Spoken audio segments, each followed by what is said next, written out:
जय हिंद दोस्तों, welcome back to soft study YouTube channel. मैं हूं सौरभ और एक बार फिर से आपके सामने हूं बाल विकास एवं शिक्षा शास्त्र के इस 8वें प्रैक्टिस सेट के साथ में। इससे पहले 7 प्रैक्टिस सेट आ चुके हैं बाल विकास एवं शिक्षा शास्त्र के। यदि आपने उन्हें नहीं देखा है तो लिंक आपको वीडियो के डिस्क्रिप्शन में मिल जाएगा, जहां से आप उन सभी वीडियोज़ को देख सकते हैं। ये सभी वीडियोज़ 100% हेल्पफुल होंगे आपके एग्जाम में। और यहाँ पर जितने भी क्वेश्चन होते हैं, एक प्रैक्टिस सेट में 30 क्वेश्चन होते हैं और ये 30 क्वेश्चन आपके एग्जाम पैटर्न पर आधारित होते हैं। सेम उसी सीक्वेंस में यहाँ पर ये 30 क्वेश्चन होते हैं जिस प्रकार से आपके एग्जाम में पूछे जाते हैं। तो वीडियोस को शुरू से लेकर अंत तक पूरा देखें। उम्मीद है कि आप सभी को यह वीडियो पसंद आएंगी। वीडियो पसंद आए तो इसे ज़्यादा से ज़्यादा लाइक करें। हमेशा की तरह चैनल पर यदि आप नए हैं तो चैनल को सब्सक्राइब करके ऑल बेल नोटिफिकेशन को सिलेक्ट करें, ताकि यहाँ पर अपलोड की गई नेक्स्ट वीडियो की नोटिफिकेशन आपको सबसे पहले मिलती रहे। तो चलिए दोस्तों, स्टार्ट करते हैं इस वीडियो को पहले क्वेश्चन के साथ में। जैसा कि आप पहला क्वेश्चन स्क्रीन पर देख पा रहे हैं, लिखा हुआ है, एक बच्चे की वृद्धि और विकास के अध्ययन की सर्वाधिक अच्छी विधि कौन सी है। एक बच्चे की वृद्धि और विकास के अध्ययन की सर्वाधिक अच्छी विधि कौन सी है। 4 ऑप्शन आपके सामने हैं, मनोविश्लेषण विधि, तुलनात्मक विधि, विकासीय विधि या फिर सांख्यिकीय विधि। तो किसी भी बच्चे की वृद्धि एवं विकास के अध्ययन की जो सर्वाधिक अच्छी विधि होती है वो होती है विकासीय विधि। ऑप्शन सा इसका सही हो जाएगा। ठीक है, विकासीय विधि। चलते हैं अगले क्वेश्चन की तरफ। क्वेश्चन 2, सामाजिकरण वह प्रक्रिया है जिसे बच्चे व वयस्क सीखते हैं। सामाजिकरण वह प्रक्रिया है जिसे बच्चे व वयस्क सीखते हैं। तो कहाँ से सीखते हैं सामाजिकरण को? परिवार से, विद्यालय से, अपने श्रेष्ठ जनों से या बड़ों से, और इसके अलावा ऑप्शन डी है इन सभी से। सामाजिकरण की यह प्रक्रिया है जो बच्चे इन सभी से सीखते हैं। परिवार से सीखते हैं, विद्यालय से सीखते हैं, समाज से सीखते हैं और अपने श्रेष्ठ जनों से सीखते हैं। ऑप्शन डी इसका करेक्ट हो जाएगा। ठीक है, इन सभी से। नंबर 3 लिखा हुआ है, बच्चे के विकास के श्रेष्ठ सिद्धांत के अनुसार निम्न में से सत्य कथन है। बच्चे के विकास के श्रेष्ठ सिद्धांत के अनुसार निम्न में से सत्य कथन है। ठीक है, तो यहाँ पर श्रेष्ठ सिद्धांत के अनुसार बात हो रही है, तो यहाँ पर सही कथन की बात करते हैं। ऑप्शन आ है, विकास सिर से पैर की ओर होता है, विकास पैर से सिर की ओर होता है, विकास मध्य भाग से परिधि की ओर होता है, या फिर उपरोक्त में से कोई नहीं। तो यहाँ पर जो इसका सही आंसर हो जाएगा, विकास सिर से पैर की ओर होता है। ठीक है, श्रेष्ठ सिद्धांत के अनुसार सिर से पैर की ओर होता है। ऑप्शन ए इसका करेक्ट हो जाएगा। नेक्स्ट क्वेश्चन 4, मानव जाति में वे कौन से व्यक्तिक निर्धारित तत्व होते हैं जो मानव जाति की विविधता को बताते हैं। मानव जाति में वे कौन से व्यक्तित्व निर्धारक तत्व होते हैं जो मानव जाति में विविधता को बताते हैं। तो यहाँ पर पर्यावरण का अंतर, आनुवंशिकता का अंतर, आनुवंशिकता व पर्यावरण की अंतःक्रिया, या फिर उपरोक्त में से कोई नहीं। तो यहाँ पर जो हमारा सही आंसर हो जाएगा ऑप्शन सा, आनुवंशिकता व पर्यावरण की अंतःक्रिया। ठीक है, ऑप्शन सा यहाँ पर सही हो जाएगा। चलते हैं अगले क्वेश्चन की तरफ। क्वेश्चन 5 लिखा हुआ है, संक्षिप्त रूप PSRN जो कि विकास से संबंधित है। PSRN इसका फुल फॉर्म क्या होता है? Problem solving, relationship and numeracy. तो इसका जो है आपको बताना है, व्याख्या करता है। संक्षिप्त रूप PSRN जो कि विकास से संबंधित है, व्याख्या करता है। तो यहाँ पर आपको इसका फुल फॉर्म ही बताना था। तो इसका फुल फॉर्म होता है क्या, देख लेते हैं यहाँ पर, problem solving, relationship and numeracy. ठीक है, तो यही होता है इसका फुल फॉर्म। ऑप्शन आ इसका करेक्ट हो गया, समस्या हल, तार्किकता व आंतरिक क्षमता। ठीक है, चलते हैं अगले क्वेश्चन की तरफ। क्वेश्चन 6, वाइगोत्स्की ने बाल विकास के बारे में कहा है। वाइगोत्स्की ने बाल विकास के बारे में कहा है, यह संस्कारों की आनुवंशिकी के कारण होता है, यह सामाजिक अंतःक्रियाओं का उत्पादन होता है, या फिर औपचारिक शिक्षा का उत्पादन होता है, या फिर यह समावेशन और समायोजन का परिणाम होता है। तो यहाँ पर वाइगोत्स्की के अनुसार बाल विकास जो है औपचारिक शिक्षा का उत्पाद होता है। ऑप्शन सा यहाँ पर करेक्ट हो जाए। वाइगोत्स्की के अनुसार बाल विकास जो है औपचारिक शिक्षा का उत्पाद होता है। ठीक है, नेक्स्ट क्वेश्चन, क्वेश्चन 7, गार्डनर ने 7 अभियोग्यताओं का अधिमान निर्धारित किया है, इनमें से कौन सा नहीं है। गार्डनर ने 7 अभियोग्यताओं का अधिमान निर्धारित किया है, इनमें से कौन सा नहीं है। तो इनमें से स्थान संबंधी अभियोग्यता, गार्डनर ने जो 7 अभियोग्यताओं का अधिमान निर्धारित किया है उसमें से यहाँ पर जो है भावनात्मक अभियोग्यता। ठीक है, भावनात्मक अभियोग्यता ये नहीं है। इसके अलावा स्थान संबंधी अभियोग्यता है उन 7 अधिमानों में। ठीक है, अंतर्वैयक्तिक अभियोग्यता है, भाषात्मक अभियोगिता है, ठीक है, भावात्मक अभियोगिता नहीं है, ऑप्शन बा यहाँ पर करेक्ट हो जाएगा। अगला क्वेश्चन है क्वेश्चन 8, अभियोगिता के संबंध में सही कथन क्या है? अभियोगिता के संबंध में सही कथन क्या है? समायोजन करने की क्षमता का नाम अभियोगिता है, सीखने की क्षमता का नाम अभियोगिता है, संक्षिप्त तार्किकता की क्षमता का नाम अभियोगिता है, या फिर उपरोक्त सभी। तो यहाँ पर जो अभियोगिता है उपर्युक्त सभी इसका आंसर करेक्ट हो जाता है, उपर्युक्त सभी, ठीक है। अभियोगिता जो है समायोजन करने की क्षमता का नाम अभियोगिता है, सीखने की क्षमता का नाम अभियोगिता है, संक्षिप्त तार्किकता की क्षमता का नाम अभियोगिता है, ठीक है। तो ये सभी अभियोगिता हैं। चलते हैं अगले क्वेश्चन की तरफ, और क्वेश्चन 9, घटना और वस्तुओं के बारे में एक बच्चा तार्किक रूप से सोच सकता है। घटना और वस्तुओं के बारे में एक बच्चा तार्किक रूप से सोच सकता है। पियाजे के चरणों के संबंध में सही कथन है। पियाजे के जो संज्ञानात्मक विकास हैं उसमें सही कथन यहाँ पर कौन सा है? तो संज्ञानात्मक जो विकास है जीन पियाजे का, जो संज्ञानात्मक विकास की अवस्था है, 4 अवस्थाएं होती हैं, ठीक है। सबसे पहली होती संवेदी पेशी अवस्था, मूल संज्ञात्मक अवस्था, अमूल संज्ञात्मक अवस्था, और फिर औपचारिक संज्ञात्मक अवस्था, ठीक है। तो यहाँ पर ये जो चारों अवस्थाएं होती हैं इसके संबंध में पूरी एक वीडियो पहले ही चैनल पर अपलोड की जा चुकी है, लिंक डिस्क्रिप्शन में है, आई बटन पर क्लिक करके भी आप उसे देख सकते हैं, ठीक है। यहाँ पर जो हमारा सही आंसर हो जाएगा ऑप्शन सा, मूर्त संचालन प्रक्रिया, मूर्त संचालन प्रक्रिया, फिर मूर्त संज्ञात्मक अवस्था इसका करेक्ट आंसर हो जाएगा। क्वेश्चन 10 लिखा हुआ है, सहयोगात्मक रणनीति की किस श्रेणी में महिलाएं निम्न से संबंधित नहीं होती हैं? सहयोगात्मक रणनीति की किस श्रेणी में महिलाएं निम्न से संबंधित नहीं होती हैं? तो यह सहयोगात्मक रणनीति की क्रांति की श्रेणी में, ठीक है, ऑप्शन सी इसका करेक्ट हो जाए, क्रांति की श्रेणी में महिलाएं संबंधित नहीं होती हैं, ठीक है।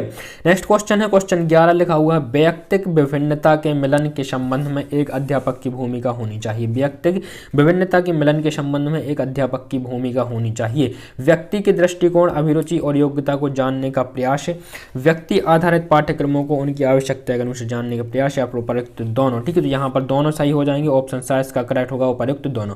व्यक्तिक विभिन्नता के मिलन के संबंध में एक अध्यापक की भूमिका होनी चाहिए, तो ये दोनों ऑप्शन यहाँ पर सही हो जाएंगे।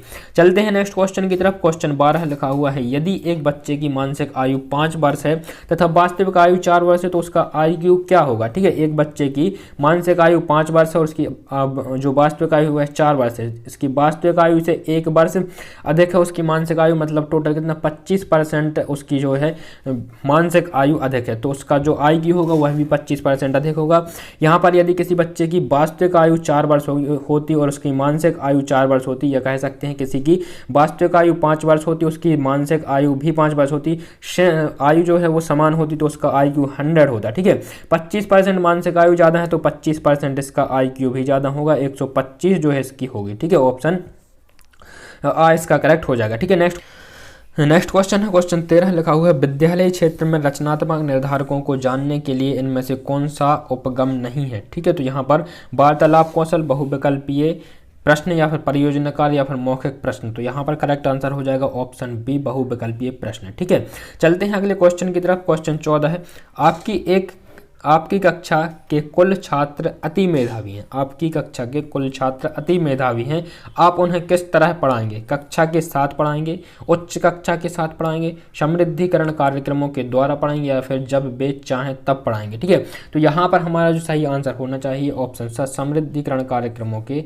द्वारा। ठीक है, ऑप्शन सा, समृद्धिकरण कार्यक्रमों के द्वारा, यहाँ पर ऑप्शन सा इसका करेक्ट हो जाता है। चलते हैं अगले क्वेश्चन की तरफ। क्वेश्चन 15 है, नैदानिक परीक्षण का मुख्य उद्देश्य क्या है? नैदानिक परीक्षण का मुख्य उद्देश्य क्या है? तो कक्षा में प्रदर्शन के दौरान सामान्यतया कमजोर क्षेत्र में चिन्हित करना, उपचारात्मक कार्यक्रम की विशेष प्रकृति की आवश्यकता, एकेडमिक कठिनाइयों के कारणों का पता लगाना, या फिर छात्र की कठिनाइयों की विशेष प्रकृति को जानना। तो यहाँ पर जो है सही आंसर हो जाता है, नैदानिक परीक्षण का मुख्य उद्देश्य जो होता है एकेडमिक कठिनाइयों के कारणों का पता लगाना। ठीक है, अगला क्वेश्चन है क्वेश्चन 16 लिखा हुआ है, विशेष शिक्षा संबंधित है। तो विशेष शिक्षा किससे संबंधित है? मेधावी छात्र के लिए शिक्षा से, कम योग्य छात्रों के लिए शैक्षिक कार्यक्रम से, शिक्षकों के लिए प्रशिक्षण कार्यक्रम से, या फिर पिछड़े बुद्धि के छात्रों के लिए प्रशिक्षण कार्यक्रम से। तो विशेष शिक्षा जो संबंधित है वह कम योग्य छात्रों के लिए शैक्षिक कार्यक्रम से, ऑप्शन बा इसका करेक्ट हो जाएगा।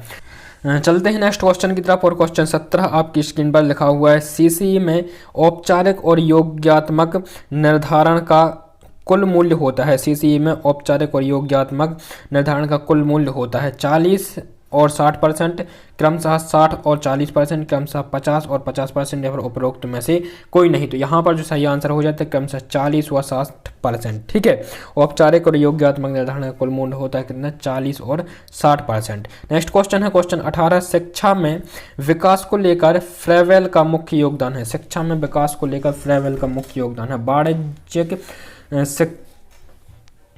वाणिज्यिक शिक्षणालय, बालवाड़ी, पब्लिक स्कूल या फिर लैटिन स्कूल। तो इसका जो हमारा सही आंसर हो जाता है क्या, ऑप्शन बी, बालवाड़ी। ठीक है, शिक्षा में विकास को लेकर फ्रेवेल का मुख्य योगदान है, तो किसमें है, बालवाड़ी, ऑप्शन बी इसका करेक्ट है।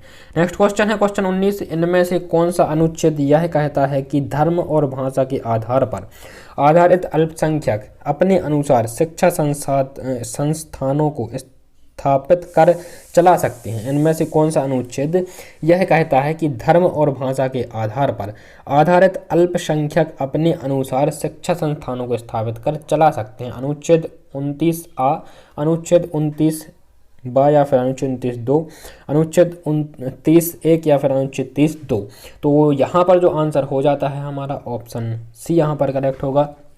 अनुच्छेद 30(1) यह कहता है कि अल्पसंख्यक अपने अनुसार शिक्षा संस्थानों को स्थापित कर चला सकते हैं। ठीक है, नेक्स्ट क्वेश्चन की तरफ चलते हैं। क्वेश्चन 30, यदि एक बच्चा 16 से 61 लिखता है तथा 6 को डी के मध्य अंतर नहीं कर पाता है तो यह है। ठीक है, यदि एक बच्चा 16 को 61 लिखता है और 6 और डी में के मध्य अंतर नहीं कर पाता है तो यह है। ठीक है, दृष्टि दोष, सीखने में अक्षम, मानसिक दोष या फिर मानसिक क्षय। तो यहाँ पर जो सही आंसर हो जाता है ऑप्शन बी, सीखने में अक्षम। ठीक है, सीखने में अक्षम, यहाँ पर ऑप्शन बी इसका करेक्ट हो जाएगा।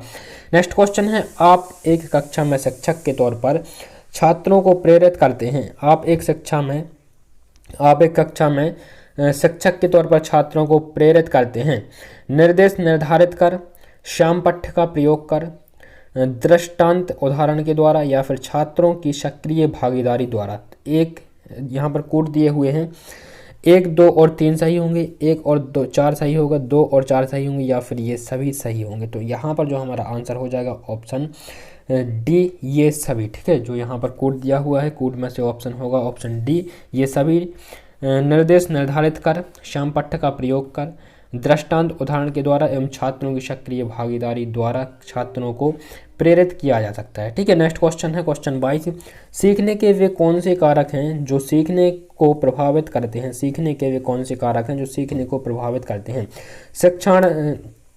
शिक्षणार्थी का शारीरिक व मानसिक स्वास्थ्य, प्रेरणा और उपलब्धि का अभिप्रेरण स्तर, उत्सुकता और इच्छा शक्ति, या फिर उपरोक्त सभी, ऑप्शन डी। तो हमारा जो आंसर हो जाता है उपरोक्त सभी, ऑप्शन डी। सीखने के वे कौन से कारक हैं जो सीखने को प्रभावित करते हैं, तो ये सभी कारक जो हैं सीखने को प्रभावित करते हैं। नेक्स्ट क्वेश्चन है क्वेश्चन 23, संज्ञानात्मक विकास का अर्थ है। संज्ञानात्मक विकास का अर्थ क्या है, अभियोग्यता का विकास, बच्चे का विकास, शारीरिक कौशल का विकास, या फिर वैयक्तिक विकास।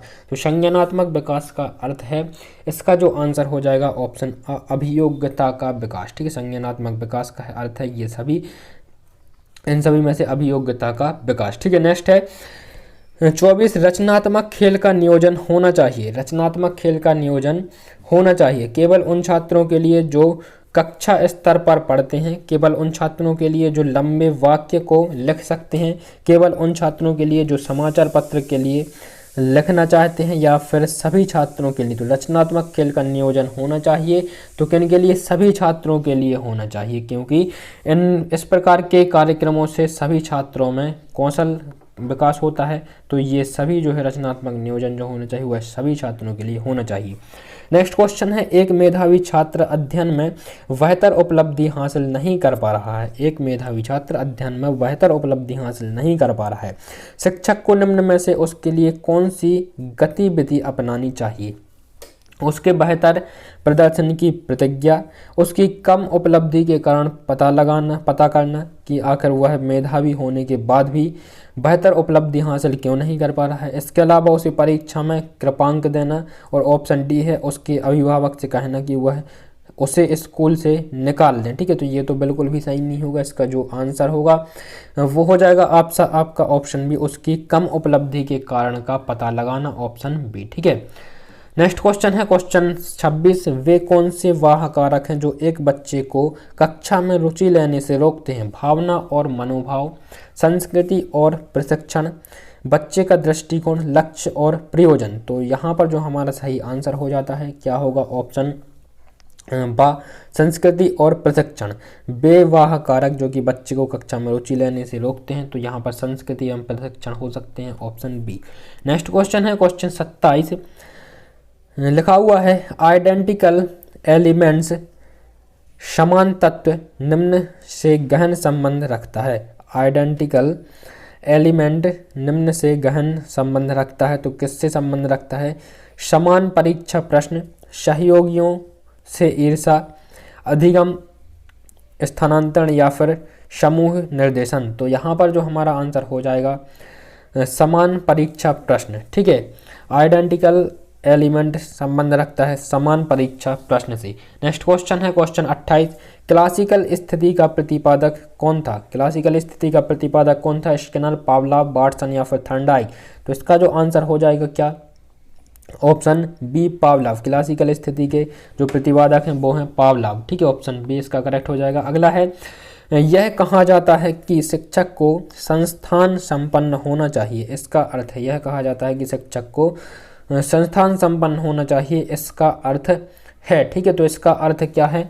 उसे पर्याप्त ज्ञान होना चाहिए ताकि छात्रों को समस्याओं को हल कर सके। उसे पर्याप्त ज्ञान होना चाहिए किसी भी शिक्षक को, ताकि वह छात्रों की समस्याओं का हल कर सके।